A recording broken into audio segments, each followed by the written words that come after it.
శ్రీ గణేశాయ నమః. శ్రీ లలితాంబికాయై నమః.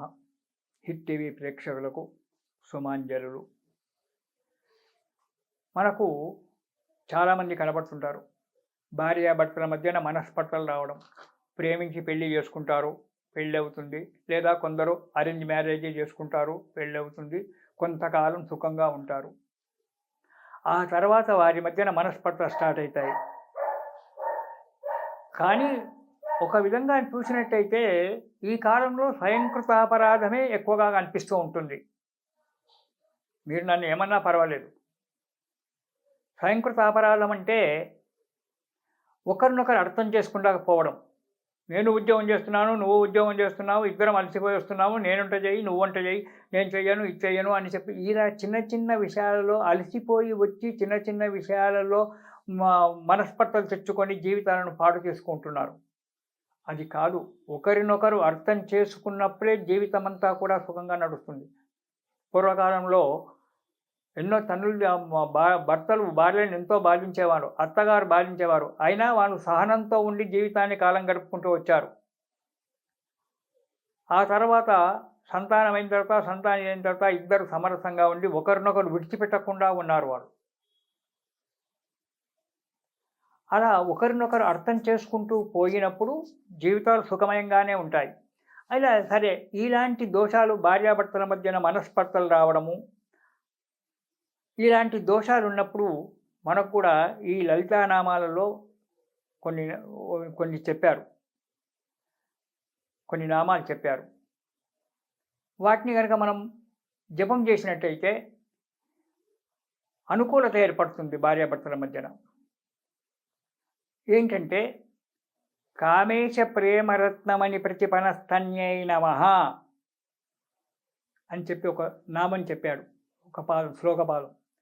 ఓం శ్రీ కామేశ్వర ప్రేమరత్నమని ప్రతిపనస్తన్యై నమః. కామేశ్వరుని ప్రేమ చేత ఉండినటువంటి తల్లి ఆమె. వాళ్ళు ఆది దంపతులు. కామేశ్వరులను విడదీయడానికి లేదు. వాళ్ళు ఒక దగ్గరే ఉంటారు. ఆది దంపతులు కామేశ్వరులు. శివుడు పార్వతి అర్ధనారీశ్వర తత్వం. ఇదంతా కూడా ఒకరి శరీరంలో ఒకరి శరీరం ఇమిడిపోయి ఉన్నటువంటి వాళ్ళు. మగవాడి శరీరం కుడి దిక్కు ఉంటే ఆడదాని శరీరం ఎడమ దిక్కు పురుషునిలో. స్త్రీలో కుడి భాగము మగవాడి, ఎడమ భాగము స్త్రీది.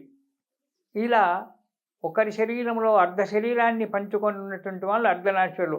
మనకు కూడా ఈనాడు మనమంతా కూడా అర్ధనారీశ్వరులమే. అది ఆధ్యాత్మికంగా కనుక అర్థం చేసుకున్నట్టయితే మనకు కుడి చేతిలో ఉన్న బలం ఎడమ చేతిలో ఉండదు.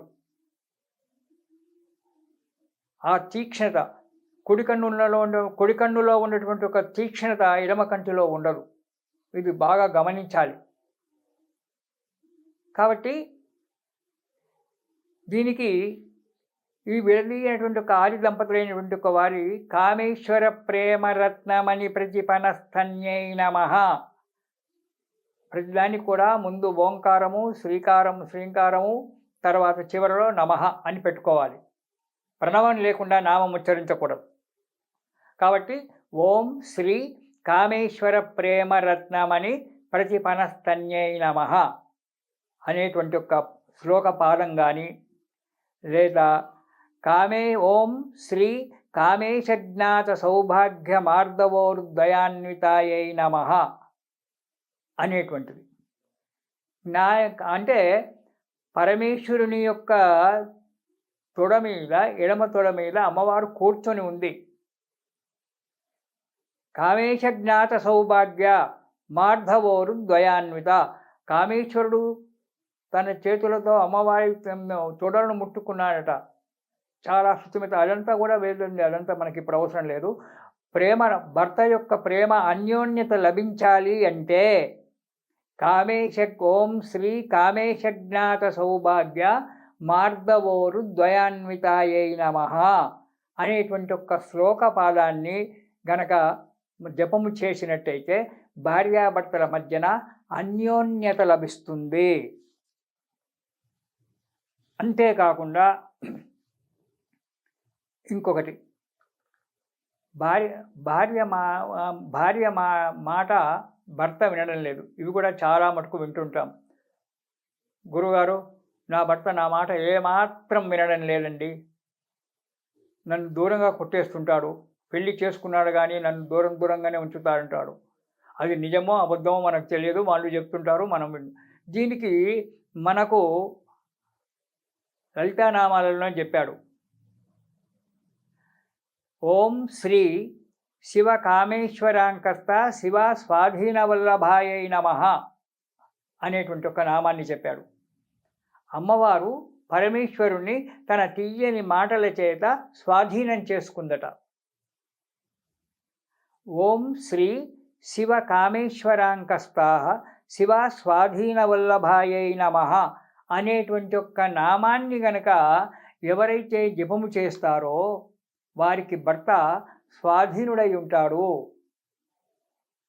అమ్మవారికి ఎలా పరమేశ్వరుడు స్వాధీనమై ఉన్నాడో అలానే స్వాధీనుడై ఉంటాడు.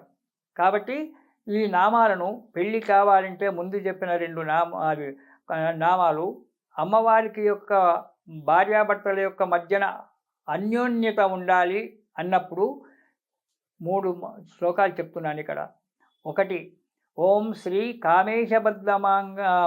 కామేశజ్ఞాత సౌభాగ్య మార్దవోరు ద్వయాన్వితాయై నమః అనేటువంటి ఒక నామం కానీ, ఓం శ్రీ కామేశ్వర ప్రేమరత్నమణి ప్రతిపనస్తన్యై నమః అనేటువంటి ఒక నామాన్ని కానీ, ఓం శ్రీ శివ కామేశ్వరాంకస్త శివ స్వాధీన వల్లభాయై నమః అనేటువంటి ఒక నామాన్ని కానీ మీరు గనక ప్రతిరోజు జపం చేసినట్టయితే 100%, 100కు 100 పాళ్ళు మీ అన్యోన్యతమైనటువంటి ఒక జీవితాన్ని గడిపి సుఖ సంతోషాలతో ఉంటారని చెప్పి నేను చెప్తూ ఉన్నాను. ఇది లలితాదేవి యొక్క ఆజ్ఞ అనుకోండి. ఆ లలితా త్రిపుర సుందరి మిమ్మల్ని కాపాడుతుంది. ఈ నామాన్ని జపం చేయండి. ఇది శుభం.